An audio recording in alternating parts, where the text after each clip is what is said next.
Hello student. Last class हमने physical chemistry का electrochemistry ये चैप्टर स्टार्ट किया। उसमें हमने बहुत सारी टर्म्स देखी, जैसे कंडक्टिविटी क्या होती है, मोलर कंडक्टिविटी क्या होती है, और कंडक्टिविटी और मोलर कंडक्टिविटी में क्या रिलेशन रहता है, और उसमें स्ट्रॉन्ग इलेक्ट्रोलाइट क्या रहता है, वीक इलेक्ट्रोलाइट क्या रहता है, और स्ट्रॉन्ग इलेक्ट्रोलाइट का जो वेरिएशन है विथ डाइल्यूशन यानी कॉन्सेंट्रेशन। तो डाइल्यूशन अगर बढ़ेगा तो कॉन्सेंट्रेशन कम होगा, कॉन्सेंट्रेशन कम होगा तो डाइल्यूशन बढ़ेगा, डाइल्यूशन बढ़ेगा तो नंबर ऑफ़ आयंस बढ़ेंगे। अगर नंबर ऑफ़ आयंस बढ़ते हैं तो कंडक्टिविटी जो है वो सॉल्यूशन की बढ़ती है। ठीक है, जो कंडक्टिविटी रहती है ना सॉल्यूशन की, वो कंडक्टिविटी डिपेंड करती है किस पे, नंबर ऑफ़ आयंस पे। ठीक है, मोबिलिटी पे डिपेंड नहीं करती, नंबर ऑफ़ आयंस पे। जितने ज़्यादा आयंस रहेंगे, जितने ज़्यादा चार्ज आयंस फ्लो होंगे, उतनी ज़्यादा कंडक्टिविटी वो सॉल्यूशन क्या करेगा, शो करेगा। तो उसमें देखा हमने कि जो कंडक्टिविटी है ये लीनियरली प्रोपोर्शनल रहती है किसके, स्ट्रॉन्ग इलेक्ट्रोलाइट से। अगर स्ट्रॉन्ग इलेक्ट्रोलाइट का डायल्यूशन बढ़ता है तो उसका जो कंडक्टिविटी है, मोलर कंडक्टिविटी, वो इंक्रीज होते जाती है विथ इंक्रीज इन डायल्यूशन। तो एट इनफाइनाइट डायल्यूशन यानी ज़ीरो कॉन्सेंट्रेशन पे वो एकदम हाईएस्ट वैल्यू पे पहुंच जाता है, that is known as molar conductivity at infinite dilution. ठीक है, और वीक इलेक्ट्रोलाइट है जो वो slow slow slow slow increase होता है, उसका डिसोसिएशन नहीं हो पाता, और हमें उसका क्या नहीं मिलता, हमें उसका पीक वैल्यू नहीं मिलती एट ज़ीरो कॉन्सेंट्रेशन पे, क्योंकि वो ज़ीरो कॉन्सेंट्रेशन पे पहुंचता ही नहीं है।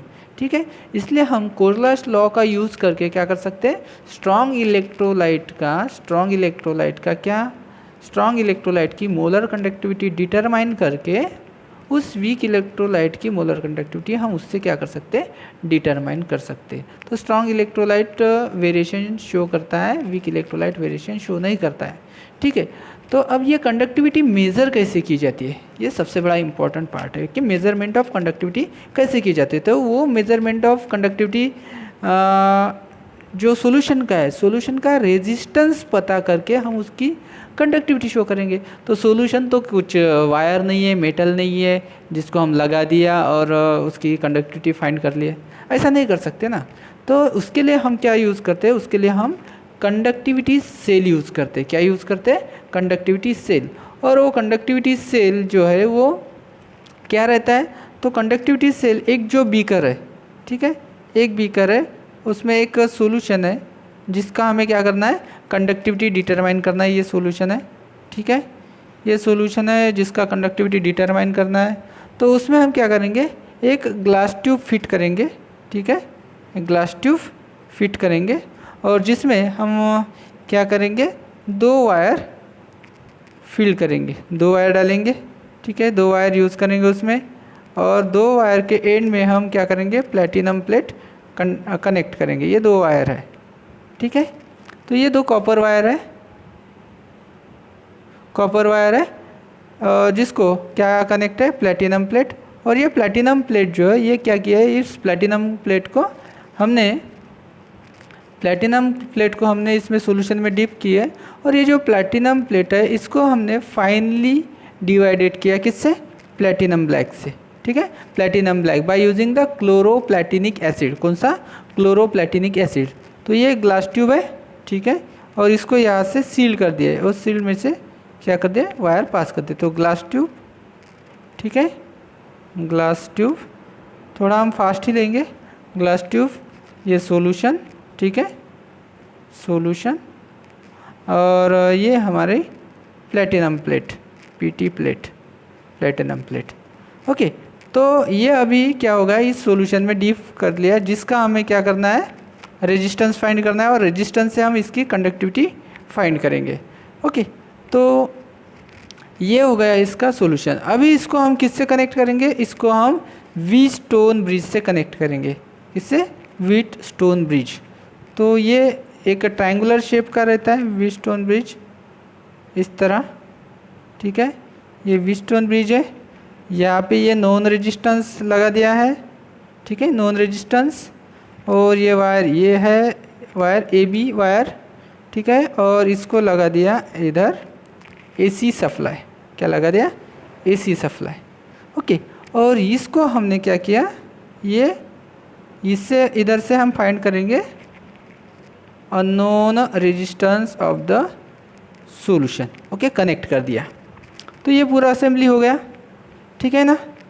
तो ये हमारा नॉन रेजिस्टेंस है RX, और इधर से हम जो इसका वोल्टेज डिटरमाइन करने के लिए यहाँ पे क्या करेंगे, स्लाइडिंग कॉन्टैक्ट है, इसको F को अटैच करेंगे। ओके, तो ये हमारा डिटेक्टर है, करंट डिटेक्टर। जो इलेक्ट्रोड पोटेंशियल है उसमें इलेक्ट्रोड पोटेंशियल है कि नहीं है, पोटेंशियल डिफरेंस है कि नहीं है।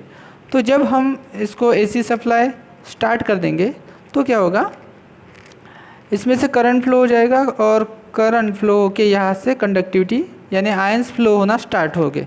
अगर इसमें क्या है, इलेक्ट्रोलाइट है, चार्ज आयंस है, तो चार्ज आयंस यहाँ पर फ्लो होना स्टार्ट हो जाएंगे। तो चार्ज आयन फ्लो होने से इधर से करंट क्या होगा, पास होगा। तो हमें यहाँ पर रेजिस्टेंस डिटरमाइन करना है।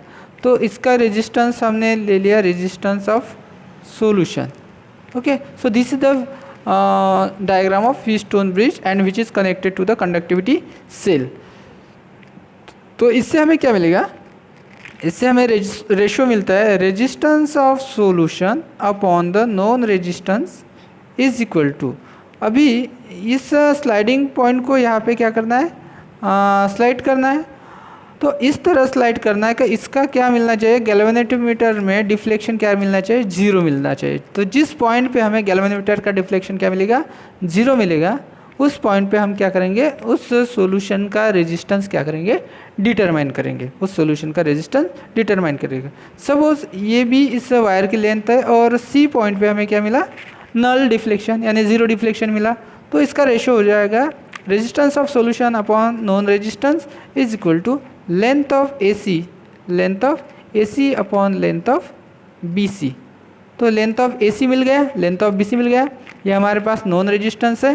तो रेजिस्टेंस ऑफ सॉल्यूशन हमें मिल जाएगा length of AC upon length of BC into resistance of known resistance. Okay, length of AC upon length of BC is equal to known resistance, ठीक है।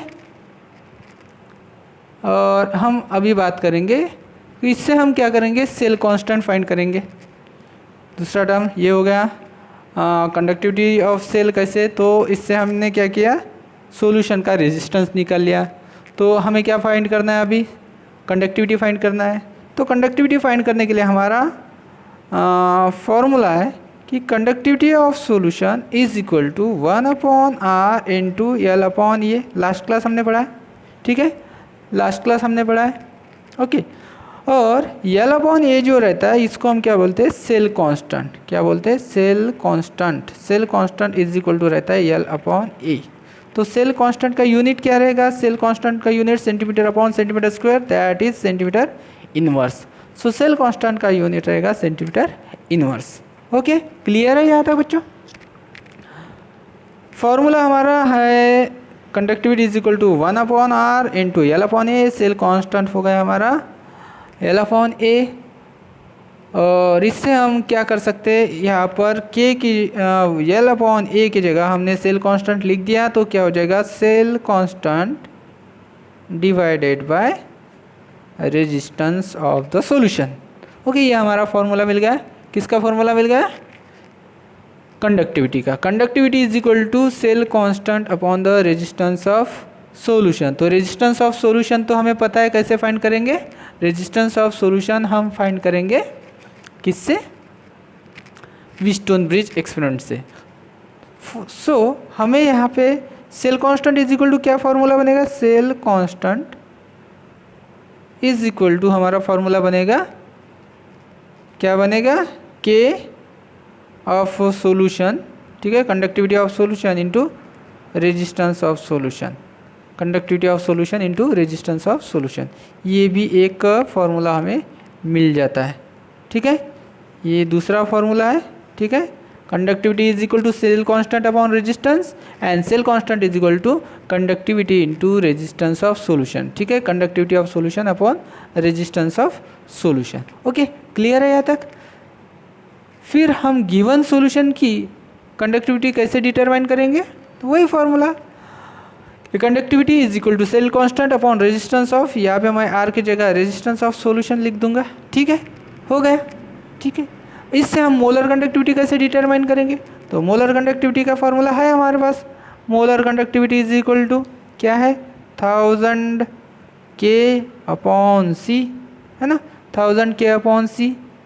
तो इसमें क्या कर दिया हमने, अगर वैल्यू पुट कर दी सेल कांस्टेंट अपॉन सॉल्यूशन, तो इससे भी हम नया फार्मूला बना सकते हैं, molar conductivity is equal to 1000 into cell constant, तो इतनी करने की ज़रूरत नहीं, डिवाइडेड बाय सी, हम इस तरह और इंटू हम रेजिस्टेंस ऑफ सॉल्यूशन कर देंगे। ओके, तो इस तरह हम क्या करेंगे, मोलर कंडक्टिविटी फाइंड आउट करेंगे। तो समझ में आया क्या करना है यहाँ पे, तो कंडक्टिविटी सेल हमें यूज़ करना है सॉल्यूशन का रेजिस्टेंस निकालने के, क्योंकि विदाउट रेजिस्टेंस तो हम तो उसका कंडक्टिविटी फाइंड नहीं कर सकते। तो रेजिस्टेंस फाइंड करने के लिए हमको क्या करना पड़ता है, सो कंडक्टिविटी सेल बना के सॉल्यूशन में डीप करना पड़ेगा। और व्हीटस्टोन ब्रिज से हम क्या करेंगे, व्हीटस्टोन ब्रिज से हम फाइंड करेंगे, क्या फाइंड करेंगे, conductivity of solution. Okay, so conductivity of solution find करने के लिए हम यूज़ करेंगे इलेक्ट्रोकेमिकल सेल। अभी हम पढ़ेंगे नया टॉपिक, इसमें इलेक्ट्रोकेमिकल सेल। ठीक है, समझ आना बच्चों, इलेक्ट्रोकेमिकल सेल। तो हमने लास्ट टाइम यानी फर्स्ट लेक्चर में, इस चैप्टर के फर्स्ट लेक्चर में पढ़ा था कि इलेक्ट्रोकेमिकल सेल जो रहते हैं ये दो टाइप के रहते हैं, जिसमें दो इलेक्ट्रोड रहते हैं, एक एनोड और एक कैथोड रहता है। ठीक है, एनोड और कैथोड। तो ये जो एनोड और कैथोड रहता है, यहाँ पर जो रिएक्शन होती है इलेक्ट्रोकेमिकल सेल में, उस रिएक्शन को बोलते हैं हम इलेक्ट्रोकेमिकल रिएक्शन। क्या बोलेंगे हम, कौन सा रिएक्शन, इलेक्ट्रोकेमिकल रिएक्शन। ठीक है, इलेक्ट्रोकेमिकल सेल में रिएक्शन होगी, उस रिएक्शन को बोलेंगे इलेक्ट्रोकेमिकल रिएक्शन। तो इलेक्ट्रोकेमिकल रिएक्शन दो पार्ट में हो जाएगी, एक पार्ट में होता है ऑक्सीडेशन हाफ, एक में क्या होगा ऑक्सीडेशन हाफ, यानी ऑक्सीडेशन रिएक्शन होगी, एक में ऑक्सीडेशन हाफ वाला पार्ट रहेगा और दूसरे में क्या रहेगा, रिडक्शन हाफ वाला पार्ट रहेगा। ठीक है, तो दो इलेक्ट्रोड रहेंगे, एक जो रहेगा वो एनोड रहेगा जिस पर क्या होगा ऑक्सीडेशन होगा, और दूसरा जो रहेगा वो कैथोड रहेगा जिस पर क्या होगा रिडक्शन होगा। ओके, तो दो टाइप की यहाँ पे रिडक्शन होती है और साइमल्टेनियस रिएक्शन होती है, साइमल्टेनियस इलेक्ट्रोकेमिकल रिएक्शन होती है, that is reduction and oxidation, oxidation and reduction. तो यहाँ पर एनोड पर ऑक्सीडेशन हाफ रिएक्शन होगी और कैथोड पर रिडक्शन हाफ रिएक्शन होगी। ओके, तो दो इलेक्ट्रोड है, कैथोड और एनोड, और यहाँ पर कैथोड और एनोड दो इलेक्ट्रोड है, तो यहाँ पे हमारे सेल भी दो टाइप के हैं। कौन से दो टाइप के सेल है, दो टाइप के सेल है, एक है इलेक्ट्रोलाइटिक सेल, जैसा मैंने फर्स्ट लेक्चर में बताया इलेक्ट्रोलाइटिक सेल, और दूसरा है गैल्वेनिक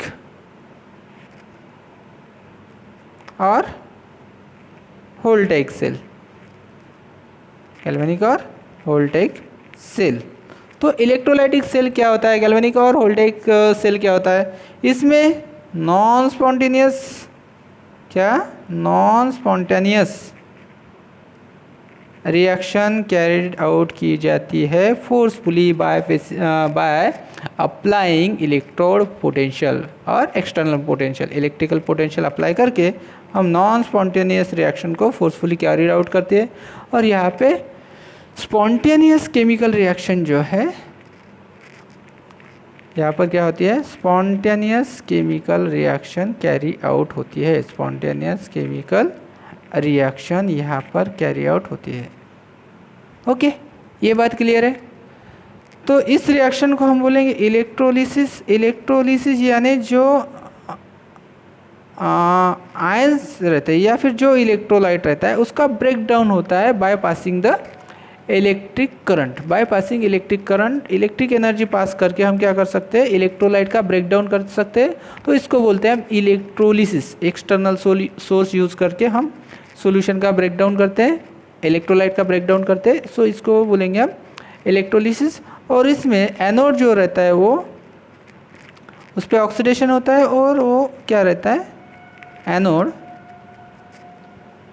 एनोड जो रहता है वो क्या रहता है, पॉजिटिव रहता है, जिस पर क्या होता है, ऑक्सीडेशन होता है।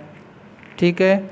कैथोड जो रहता है यहाँ पर वो क्या रहता है, ठीक है, कैथोड जो रहता है वो निगेटिव रहता है और उस पर क्या होता है, रिडक्शन होता है। इधर थोड़ा उल्टा होता है, एनोड जो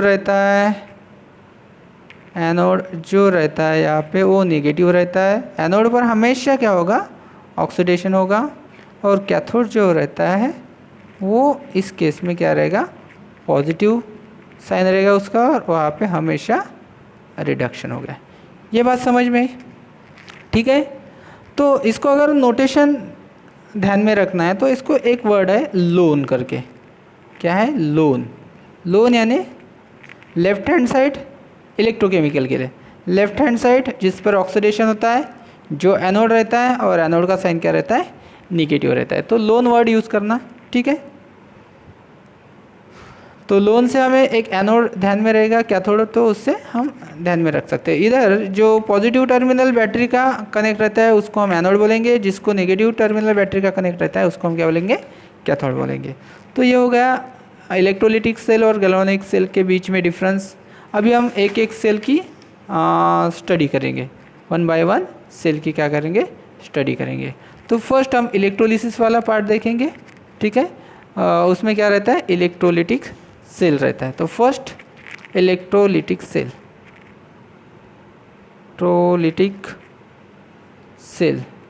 तो इलेक्ट्रोलिटिक सेल क्या होता है, इलेक्ट्रोलिटिक सेल एक कंटेनर में इलेक्ट्रोलाइट लिया जाता है। ठीक है। एक कंटेनर में इलेक्ट्रोलाइट लिया जाता है और उसमें 2 इलेक्ट्रोड डीप किए जाते हैं, एक ही कंटेनर में 2 इलेक्ट्रोड डीप किए जाते हैं। लेफ्ट हैंड साइड वाला सपोज हमने इधर 2 इलेक्ट्रोड है, ये अगर कनेक्ट है बैटरी के पॉजिटिव टर्मिनल से और ये कनेक्ट है बैटरी के नेगेटिव, यहाँ पे हमने स्विच लगा दिया, बल्ब लगा दिया। ठीक है। स्विच और बल्ब लगा दिया। ठीक है। और इसको इधर कनेक्ट कर दिया। तो ये इलेक्ट्रोड बैटरी के पॉजिटिव टर्मिनल से कनेक्ट है, तो ये पॉजिटिव टर्मिनल हो गया, इसको हम बोलेंगे एनोड, जिस पर क्या होगा, ऑक्सीडेशन होगा। ठीक है।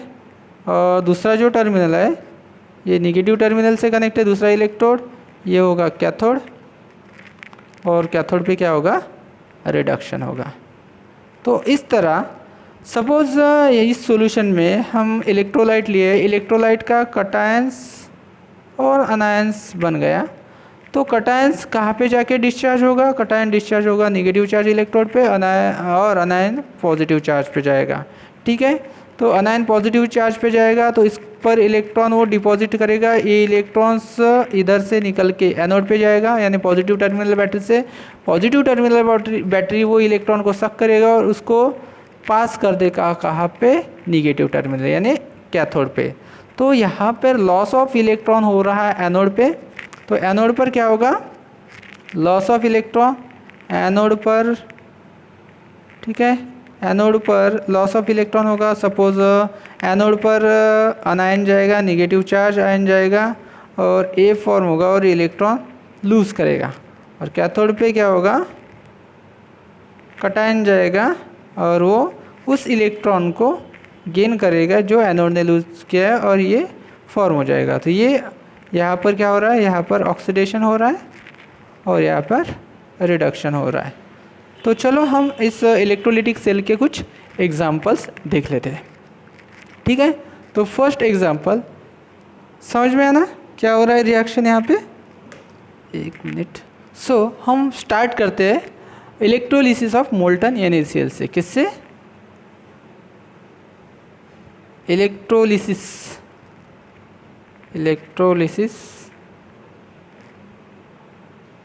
Of molten NaCl। तो मोल्टन NaCl की इलेक्ट्रोलिसिस से हम स्टार्ट करते हैं। तो मैं यहाँ पर देखिए, मैं यहाँ पर इलेक्ट्रोलाइट NaCl, ठीक है, ये NaCl इलेक्ट्रोलाइट है, ओके, दिख रहा है ना। तो ये NaCl इलेक्ट्रोलाइट है। ठीक है। तो NaCl जो है मोल्टन यानी टेम्परेचर दे के हम इसको मेल्ट कर देंगे तो ये क्या फॉर्म करेगा, Na positive liquid plus Cl negative liquid form करेगा। क्लियर है? ओके। तो जब ये आयंस यहाँ पे फॉर्म हो जाएंगे और हमने यहाँ पर क्या किया, इलेक्ट्रिकल पोटेंशियल अप्लाई कर दिया, एक्सटर्नल इलेक्ट्रिकल पोटेंशियल अप्लाई कर दिया, तो एक्सटर्नल इलेक्ट्रोड पोटेंशियल के प्रेजेंस में क्या होगा, तो एनोड जो है, एनोड ये पॉजिटिव चार्ज है, एनोड पॉजिटिव चार्ज है, किसको अट्रैक्ट करेगा, तो ये अट्रैक्ट करेगा निगेटिव चार्ज आयंस को। ठीक है, Cl निगेटिव को अट्रैक्ट करेगा। ठीक है, Cl निगेटिव अट्रैक्ट करेगा तो Cl निगेटिव ये लिक्विड है तो ये Cl के इलेक्ट्रॉन ले लेगा, यानी वो पॉजिटिव चार्ज है तो Cl के इलेक्ट्रॉन को सक कर लेगा, तो ये इलेक्ट्रॉन किस पर चले जाएंगे, एनोड पर चले जाएंगे। ठीक है, तो ये हो गया प्राइमरी चेंज। कौन सा चेंज है, प्राइमरी चेंज बोलेंगे हम इसको। और सेकेंडरी क्या होगा, 2 Cl जो है, 2 Cl अगर उसमें रहेंगे, 2 Cl गैस स्टेट में रहेंगे तो 2 Cl क्या होंगे, एक साथ कंबाइन होंगे और क्लोरीन गैस यहाँ पे फॉर्म हो जाएगी। तो हम यहाँ पे 2 Cl लिखेंगे, यहाँ पर 2 और यहाँ पर भी 2 इलेक्ट्रॉन रिलीज हो जाएगा। तो इस चेंज को हम बोलेंगे सेकेंडरी चेंज या फिर सेकेंडरी प्रोसेस इसको बोल सकते हैं। समझ में आया? तो ये हो गया रिएक्शन, इसको हम बोलेंगे ऑक्सीडेशन हाफ रिएक्शन। क्या, ऑक्सीडेशन हाफ रिएक्शन। तो ये हो गया एनोड पर ऑक्सीडेशन हाफ। यहाँ पर कैथोड पर क्या होगा फिर, कैथोड पर, कैथोड जो निगेटिव चार्ज है, तो निगेटिव चार्ज जो है वो किसको अट्रैक्ट करेंगे, पॉजिटिव आयंस को। तो ये Na positive ions, Na positive ions कितने इलेक्ट्रॉन, जितने इलेक्ट्रॉन्स एनोड से रिलीज हुए, कितने इलेक्ट्रॉन, 2 इलेक्ट्रॉन्स रिलीज हुए, तो 2 इलेक्ट्रॉन्स 2 Na पॉजिटिव ले लेगा और यहाँ पे Na जो है सॉलिड मेटल पर क्या हो जाएगा, डिपॉजिट। ये तो लिक्विड है। ठीक है, तो यहाँ पर हो जाएगा reduction half reaction. Okay, so reduction oxidation, oxidation half anode पे, रिडक्शन हाफ कैथोड पे। तो यहाँ पर हम लिखेंगे इस ओवरऑल जो रिएक्शन है, तो ये 2Cl, ओके 2Cl क्या फॉर्म करते हैं, 2 chlorine gas by the loss of 2 electron, by the loss of 2 electron. तो ये ऑक्सीडेशन हो गया एनोड पर। तो ओवरऑल रिएक्शन क्या होगी, ओवरऑल या फिर हम नेट रिएक्शन बोलेंगे, नेट रिएक्शन यहाँ पर हो जाएगी, नेट रिएक्शन हो जाएगी 2Na प्लस लिक्विड प्लस ये 2 इलेक्ट्रॉन कैंसिल आउट हो जाएंगे, 2Cl लिक्विड ही लेंगे इसको या फिर गैस ले सकते हैं। ठीक है, क्योंकि ये सेकेंडरी चेंज से मिल रहा है, तो यहाँ पे 2Na सॉलिड डिपॉजिट होगा प्लस क्लोरीन गैस जो येलो कलर की गैस यहाँ पर लिबरेट हो गई। सो this is the electrolysis of molten NaCl, electrolysis of molten NaCl। तो नेट सेल रिएक्शन समझ में आई यहाँ पर। ओके, तो हम इसको 2Cl नेगेटिव लिक्विड भी बोल सकते हैं फाइनली। ठीक है, 2Cl नेगेटिव लिक्विड भी यहाँ पर बोल सकते हैं। तो इसका रिजल्ट क्या होगा, तो इसका रिजल्ट होगा कि क्लोरीन जो है पेल येलो कलर, पेल ग्रीन कलर की गैस रहती है, वो रिलीज़ हो जाएगी एनोड पर। ठीक है, एनोड पर ये गैस रिलीज़ हो जाएगी और सिल्वर कलर का जो वाइट सोडियम मेटल है वो यहाँ पर कैथोड पर क्या हो जाएगा, ये कैथोड पर सॉलिड जो है कैथोड पर क्या हो जाएगा, डिपॉजिट हो जाएगा। So in this way decomposition of molten NaCl is takes place by applying the electrical potential. Clear है ना। फिर एक्वस इलेक्ट्रोलिसिस ऑफ, नेक्स्ट है electrolysis of aqueous NaCl, electrolysis of aqueous NaCl। तो वही होगा, पॉजिटिव जो एनोड रहेगा, anode पर क्या होगा, पॉजिटिव एनोड पर क्या रिएक्शन होगा, तो पॉजिटिव एनोड पर एक्वस NaCl यानी यहाँ पर NaCl है प्लस वाटर है, तो यहाँ पर 2 टाइप की रिएक्शन होगी। कौन सी 2 टाइप की रिएक्शन होगी, देख लेते हैं। एक तो Na पॉजिटिव है, तो Na पॉजिटिव का क्या होगा, ये इलेक्ट्रॉन Na पॉजिटिव गेन करेगा। ठीक है, और Na सॉलिड डिपॉजिट होगा। यहाँ पे एक ये रिडक्शन हो रहा है, ठीक है, और दूसरा रिडक्शन होगा वाटर का। तो वाटर का रिडक्शन कैसे होगा? तो वाटर जो है H2O क्या करेगा? इलेक्ट्रॉन गेन करेगा। कितने इलेक्ट्रॉन गेन करेगा? 2 इलेक्ट्रॉन गेन करेगा। तो 2 वाटर मॉलिक्यूल 2 इलेक्ट्रॉन गेन करेगा। तो यहाँ पे H2 गैस रिलीज होगी, ठीक है, यहाँ पर H2 गैस रिलीज होगी और बाकी 2OH माइनस डिपॉजिट होगा, ठीक है। OH माइनस यहाँ पे सॉल्यूशन में एक्वस फॉर्म में चला जाएगा। तो हम अगर इसकी बात देखें तो ये इसका जो इलेक्ट्रोड पोटेंशियल है ये -0.83 वोल्ट है और इसका जो पोटेंशियल है वो कितना है? -2.71 है। कितना? -2.71। तो इसका इलेक्ट्रोड पोटेंशियल है -2.71। तो जिसका ज़्यादा क्या रहेगा? जिसका ज़्यादा पॉजिटिव इलेक्ट्रोड पोटेंशियल रहेगा, जिसका ज़्यादा पॉजिटिव इलेक्ट्रोड पोटेंशियल रहेगा वो क्या होगा? वो डिस्चार्ज होगा। यानी पॉजिटिव इलेक्ट्रोड पोटेंशियल तो ये है -0.83 या -2.71, तो -0.83 जो है पॉजिटिव इलेक्ट्रोड पोटेंशियल। यानी इसमें इस कंपटीशन में वाटर का फर्स्ट रिडक्शन होगा। वाटर क्या होगा? फर्स्ट रिडक्शन होगा। फिर देखते हैं हम, सॉरी ये रिएक्शन कैथोड पे हो जाएगी, कैथोड, और कैथोड क्या रहेगा? Negative charge. और एनोड पे क्या होगा? एनोड पे वही पॉजिटिव एनोड। क्लोरीन जो आयन है, क्लोरीन एक्वस, तो क्लोरीन आयन क्या करेंगे? 2 क्लोराइड Cl2 + 2 इलेक्ट्रॉन यहाँ से रिलीज़ हो जाएंगे और इसका जो इलेक्ट्रोड पोटेंशियल है वो कितना है? वो है -1.36 वोल्ट। और इसके कंपटीशन में H2O का ऑक्सीडेशन होगा। H2O का ऑक्सीडेशन होके क्या बनेगा?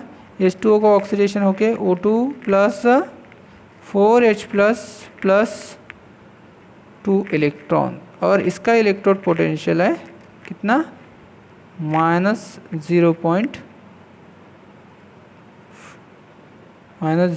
कितना? 4, -0.4 नहीं है, कम है, -0.04, -0.4 है, सॉरी -0.4। ओके, तो इसका -0.4 है। तो इसका क्या रहेगा? ज़्यादा वोल्टेज है, इसका कम वोल्टेज है।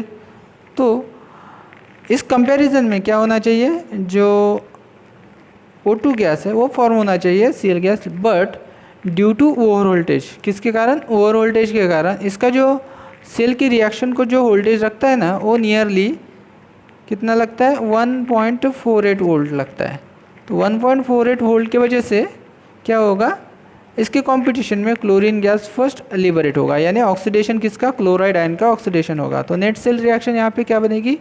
नेट सेल रिएक्शन होगी, नेट सेल रिएक्शन होगी 2Cl, ठीक है, 2Cl aqueous converted into chlorine gas plus 2 electrons liberated, और सेकंड रिएक्शन होगी 2H2O गेन 2 इलेक्ट्रॉन, एंड यहाँ पे हाइड्रोजन गैस क्या होगा? हाइड्रोजन गैस लिबरेट होगी, साथ ही में 2OH नेगेटिव आयंस बनेंगे। और अभी इसका हम नेट रिएक्शन क्या बनेगा देख लेते हैं। 2 इलेक्ट्रॉन्स कैंसिल हो जाएंगे, so twice Cl- plus twice H2O, और प्रोडक्ट बनेगा क्लोरीन गैस लिबरेट हो जाएगी, और क्लोरीन गैस लिबरेट हो जाएगी प्लस H2 गैस भी लिबरेट हो जाएगी, और जो टॉइस OH- आयन है वो किस में? सॉल्यूशन में चला जाएगा। तो क्लोरीन गैस कहाँ पर जाएगी? Chlorine gas positive electrode anode पर और हाइड्रोजन गैस नेगेटिव कैथोड पर रिलीज होगी, और सॉल्यूशन में OH नेगेटिव, और जिसके सॉल्यूशन में और क्या प्रेजेंट है? यानी पॉजिटिव, तो ये क्या करेगा? सॉल्यूशन में टॉइस यानी OH बनाएंगे। तो इस तरह हम electrolysis of aqueous NaCl use कर सकते हैं preparation of NaOH। Okay, clear है यहाँ तक? और इसमें कुछ रिएक्शंस है इलेक्ट्रोलिसिस वाले, जिसको हम पढ़ेंगे, ठीक है। For example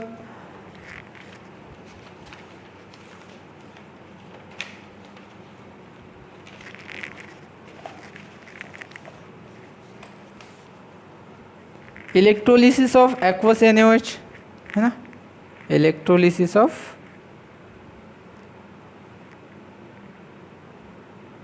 aqueous NaOH। तो इलेक्ट्रोलिसिस ऑफ एक्वस NaOH में क्या होगा, NaOH डिसोसिएट होगा किसमें, Na plus aqueous plus OH minus, Na plus OH minus. तो ये कंप्लीट डिसोसिएशन होगा।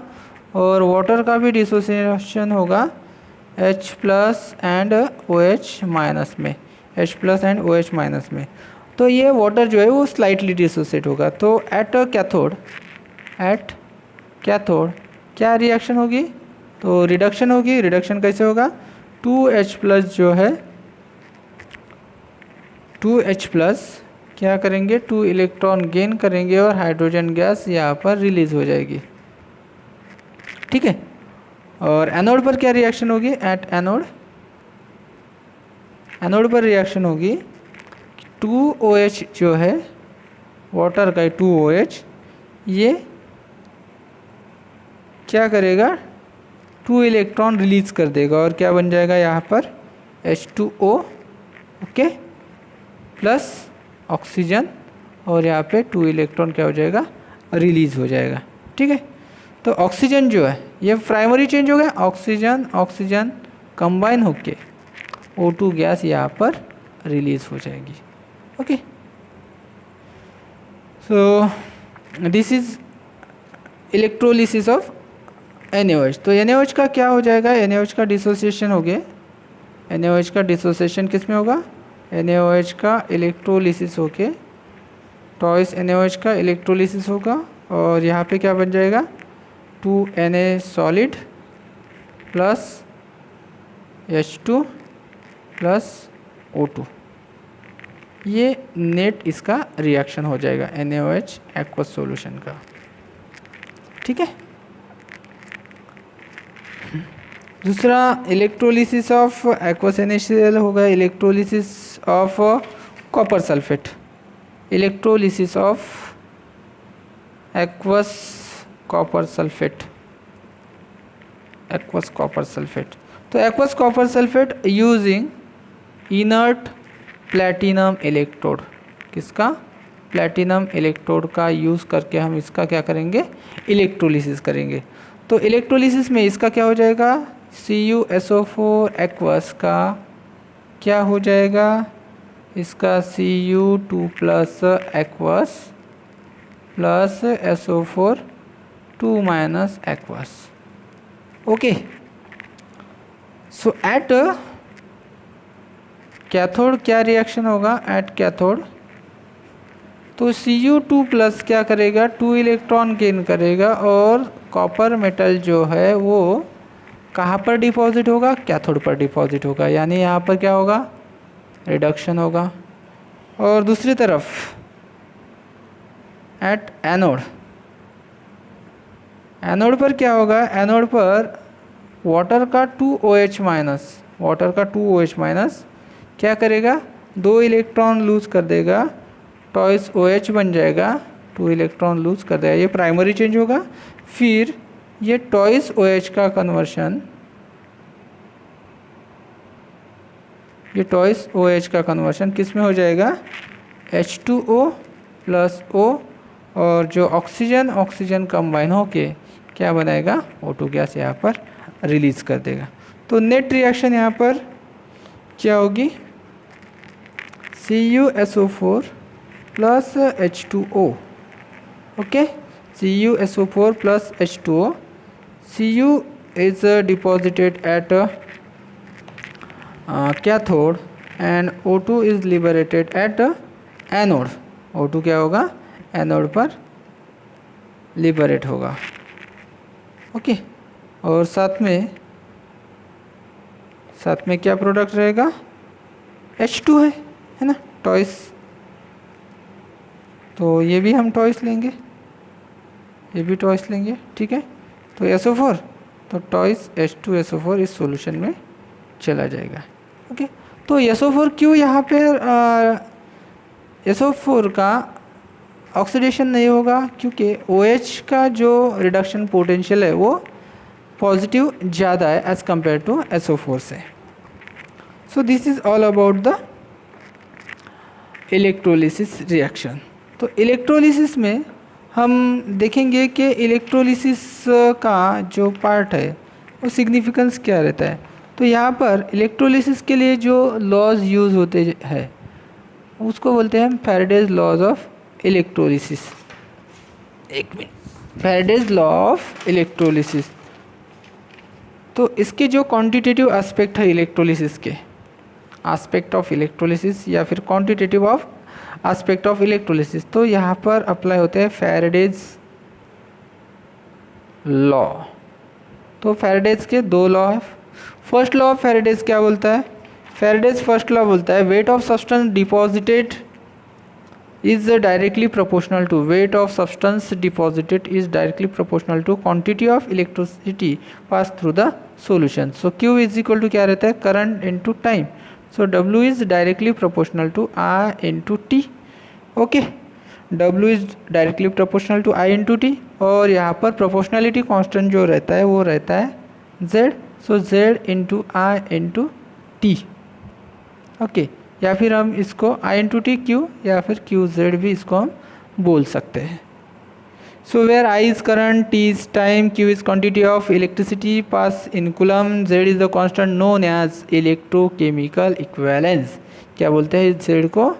ECE, ECE यानी इलेक्ट्रोकेमिकल इक्विवेलेंट। तो according to this law quantity of electricity pass is directly proportional to weight of substance deposited. Okay, और second law क्या बोलता है? when same quantity of electricity, ये फर्स्ट लॉ हो गया, फर्स्ट लॉ क्या हो गया? First law.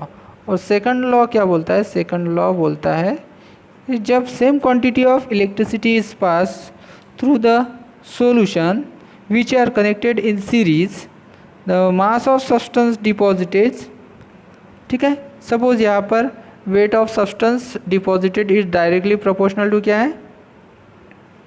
क्यू जेड या फिर equal to W equal to Q Z. और second weight of second substance deposited is equal to Q into Z. तो यहाँ पर हमारा क्या मिल जाएगा? जेड इक्वल टू हम ई भी ले सकते हैं, इलेक्ट्रोकेमिकल इक्विवेलेंट। तो ई इज इक्वल टू, तो Z1 Z2, तो Z1 Z2 is equal to E1 रहता है और ये E2 रहता है, ठीक है। तो इसका हमने अगर रेशियो लिया तो weight of substance 1 upon weight of substance 2 is equal to equivalent weight of substance 1 upon equivalent weight of substance 2। This is the second law of Faraday.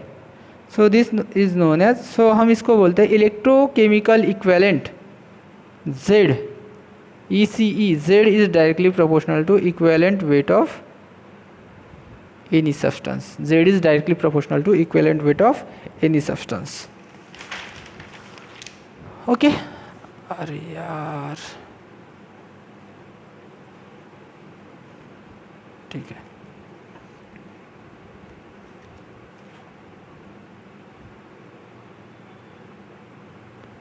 यहाँ पर 1 फैराडे क्या रहता है? So 1 Faraday 1 mole of electron क्या रहता है? 1 mole of electron pass through the solution is equal to 1 Faraday रहता है। 1 mole of electron is equal to 1 Faraday. 1 Faraday is equal to 96500 coulomb. क्या रहता है? 1 mole of electron is equal to 1 Faraday, तो is equal to क्या रहता है? 96500 coulomb. This is the value of 1 Faraday.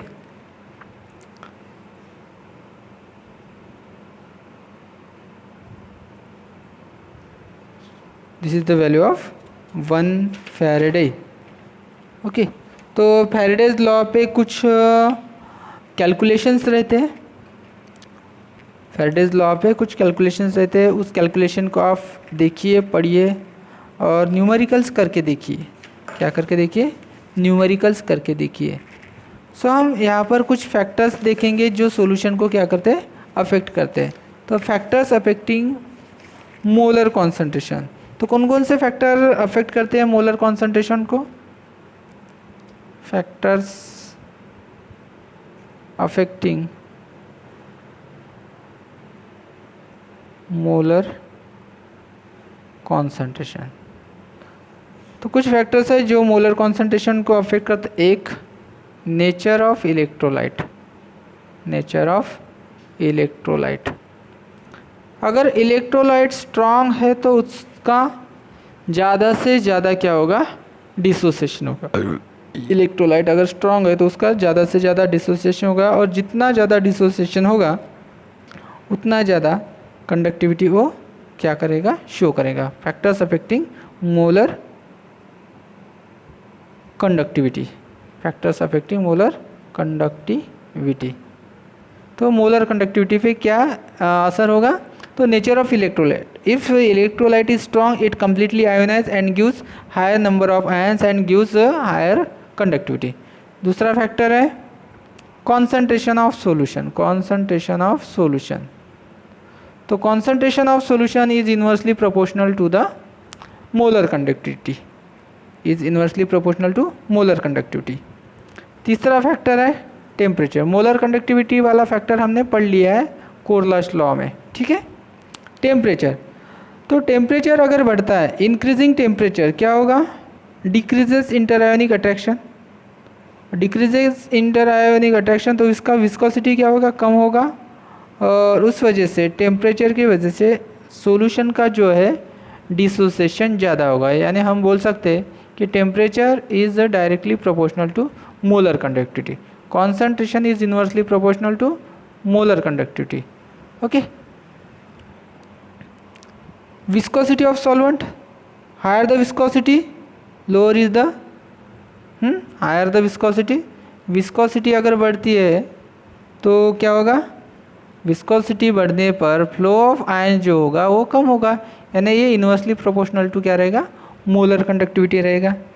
Okay, और dielectric constant of solvent, जितना ज़्यादा डाई इलेक्ट्रिक कॉन्स्टेंट रहेगा उतना ज़्यादा वैल्यू क्या रहेगा, dielectric constant, dielectric constant. Dielectric constant का क्या रोल रहेगा, तो डाइलेक्ट्रिक कांस्टेंट का काम है इंटरमॉलिक्यूलर फोर्स ऑफ अट्रैक्शन, यानी अट्रैक्टिव फोर्स जो है उसको ब्रेक डाउन करते हैं। क्या करते हैं, अट्रैक्टिव फोर्स को ब्रेक डाउन करते हैं। तो डाइलेक्ट्रिक कांस्टेंट जो है वो डायरेक्टली प्रोपोर्शनल रहेगा मोलर कंडक्टिविटी।